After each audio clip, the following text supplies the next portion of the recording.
Hello guys, आज हम एक topic ischaemic heart disease and acute coronary syndrome इसके बारे में बात करेंगे। सो क्या होता है इश्केमिक हार्ट डिजीज़?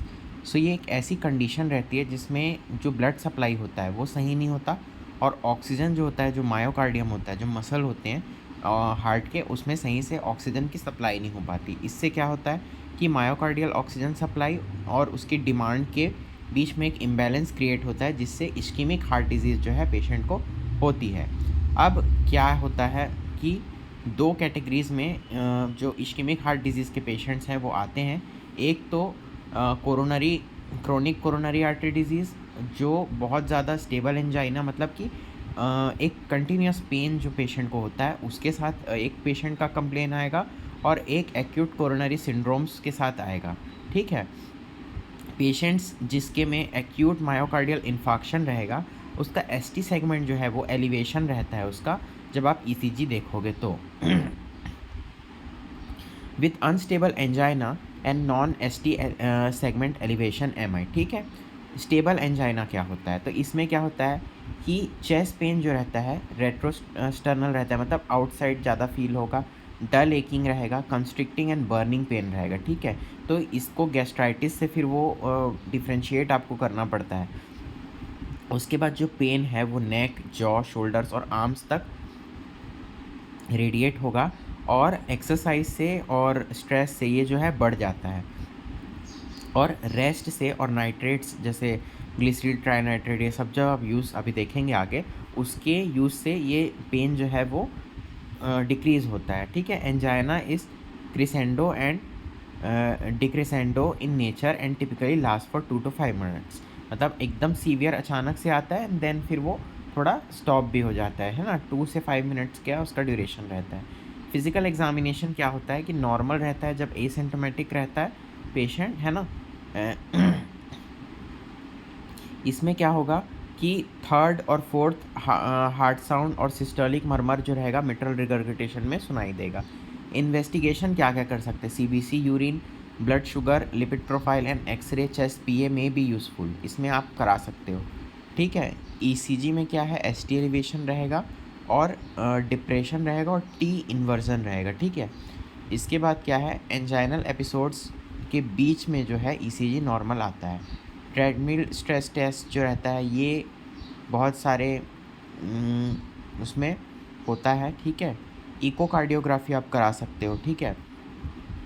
उसके बाद आप ट्रीटमेंट क्या क्या दोगे? ठीक है। तो पहले तो हाइपरटेंशन कंट्रोल, डायबिटीज़, डिस्लिपिडेमिया, ये सब आपको ध्यान में रख के इसका ट्रीटमेंट स्टार्ट करना है। एक्सरसाइज डेली करनी है, स्मोकिंग स्टॉप करवाना है, डाइटरी मॉडिफिकेशन और low cholesterol, low fat diet with high roughage, मतलब मिनरल्स वगैरह ज़्यादा आप वो करो फूड में। अब ड्रग ट्रीटमेंट क्या है? एस्पिरिन 75 mg ओडी देना है, tab clopidogrel 75 mg per day देना है, टैब एट्रोवेस्टेटिन 40 mg पर डे देना है। नाइट्रेट्स में क्या दे सकते हो जब एंजाइना आता है? तो sublingual glyceryl trinitrate 300 to 500 microgram TDS, और आइसोसोरबेट 10 mg TDS। ठीक है। If there is headache a lower dose of 5 mg twice और thrice can be tried. Beta blockers में क्या है? टैब मेटोप्रोलोल है 50 to 200 mg per day PO in divided dose. इसको divided dose में आपको देना है एक दिन में, मतलब आप इसको 50 से 200 के mg के बीच में आपको इसका डोज रखना है। अब आप इसको बीडी चलाओ, TDS वो आपके ऊपर है। ठीक है। पोटेशियम चैनल एक्टिवेटर है, निको रेंट्रिल है 10 mg, इसको बीडी देना है। और कैल्शियम चैनल ब्लॉकर में एम्लोडिपिन 5 to 10 mg आपको देना है। ठीक है। उसके बाद है unstable angina and non ST segment elevation myocardial infarction. इसको अपन देखेंगे कि ये क्या है। तो ये एंजाइना पेक्टोरिस ही रहता है। ये इसमें क्या 3 फीचर्स रहते हैं। ठीक है। तो इसमें क्या होगा कि रेस्ट में होगा ये, और 10 मिनट से ज़्यादा रहेगा, सीवियर रहेगा, और ऑनसेट जो है वो 4 से 6 हफ्ते तक इसका मतलब रहता है। ठीक है। क्रिसेंडो पैटर्न रहता है, मतलब कि बहुत ज़्यादा सीवियर रहेगा, बहुत लंबे टाइम तक रहेगा, और फ्रीक्वेंट देन प्रीवियसली। ठीक है। तो ऐसा रहता है। ठीक है। इसमें जो पेन है वो सबस्टर्नल रीजन मतलब थोड़ा इंटरनल पेन होगा, एपिगैस्ट्रियम रीजन में रहेगा, और नेक, शोल्डर और लेफ्ट आर्म में इसका पेन जाएगा, ठीक है। तो ये अनस्टेबल एंजाइना का रहता है, ठीक है। एस टी सेगमेंट डिप्रेशन दिखेगा इसमें, एस टी एलिवेशन दिखेगा और टी वेव इन्वर्जन रहेगा। इसमें आप ट्रीटमेंट क्या दोगे? तो sublingual nitroglycerin 3 to 6 mg stat can be repeated after 5 minute, 3 doses में देना है इसको। अगर सिम्टम्स फिर भी रहें तो आईवी में इन्फ्यूजन में जो इन्फ्यूजन पंप रहता है उसमें 5 to 10 mg का पर मिनट के रेट में आपको जो है इन्फ्यूजन पंप में उसको एनटीजी को स्टार्ट करना है, यानी नाइट्रोग्लिसरीन को। और जैसे ही पेन रिजॉल्व हुआ तो ओरल आइसोसॉर्बेट डाइनाइट्रेट को बीडी डोज में आपको प्रिस्क्राइब कर देना है। पहले ये बीपी वगैरह के लिए भी आप इसको, बीपी वगैरह हाई हो रहा है या पेन बहुत ज़्यादा है तो नाइट्रोग्लिसरीन स्टार्ट करना है। एस्प्रिन का इनिशियल डोज जो है वो 325 mg है ना, इसको स्टेट में देना है, फिर फॉलोड बाई 150 mg इसको लाइफ लॉन्ग के लिए देते हैं। क्लोपिडोग्रिल का लोडिंग डोज रहता है 300 mg followed by 75 mg per day for 2 years, ठीक है। Atorvastatin 40 mg per day life long रहेगा। इंट्रावेनस बीटा ब्लॉकर तो metoprolol 5 to 15 mg over 5 minutes followed by tab metoprolol 50 to 100 mg per day in divided dose with BP check. Unfractionated heparin bolus 60 to 70 U per kg maximum 5000 U IV followed by infusion of 12 to 15 U per kg। Initial maximum इतना रहेगा, है ना। उसके बाद इनॉक्सापेरिन जो है 1 mg पर kg SC every 12 our इसको आपको देना है, ठीक है। उसके बाद है ST segment elevated myocardial infarction. तो इसमें क्या होगा कि रेस्ट में रहेगा और वही सीवियर रहता है, ठीक है। उसके बाद पेन जो है वो सेंट्रल पोर्शन रहेगा चेस्ट में, एपिगैस्ट्रियम, और ये भी वही आर्म्स में, बैक्स में, और इसमें आपका पेन रहेगा।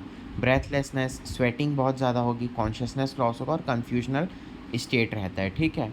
तो ये आप जब पढ़ रहे हो तो आपको धीरे धीरे इसमें डिफरेंस समझ आएगा पेशेंट क्या क्या सिम्टम्स लेके आता है। तो इसमें लेबोरेटरी फाइंडिंग्स में लिपिड प्रोफाइल, एक्सरे चेस्ट, है ना, ये सब कराओ।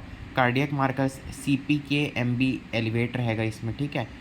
TRPT I released with in 4 to 6 hours and elevated for 2 weeks, है ना। Electrocardiogram convex ST elevation with इधर पीक अपराइट और inverted T waves, Q waves if necrosis occurs, ठीक है। Electrocardiogram regional wall motion abnormalities, इसमें complications क्या है? Arrhythmias, acute heart failure, rupture of papillary muscles, embolism leading two stroke, ventricular remodelling, ventricular aneurysm, ठीक है।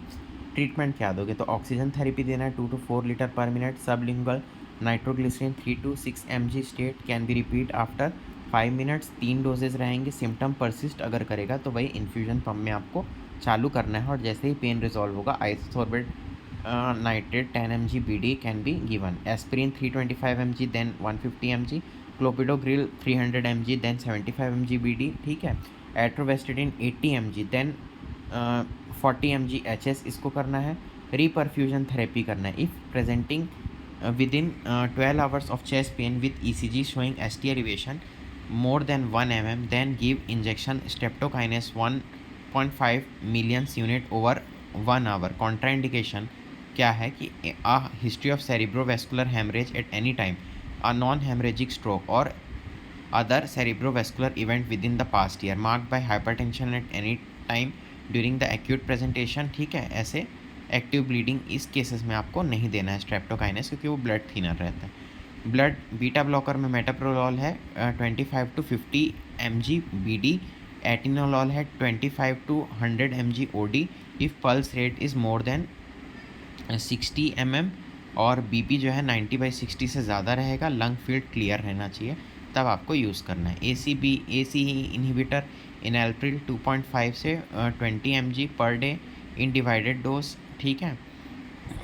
Stool softener में बिसाकोडाइल डल्कोलेक्स 10 mg at night इसको आपको देना है पेशेंट, ठीक है। मसाज देना है ना। तो इस प्रकार से ये टॉपिक हमारा जो है वो ख़त्म हुआ। अगले इसमें एक्यूट ट्रॉमेटिक फीवर के बारे में पढ़ेंगे। Thank you.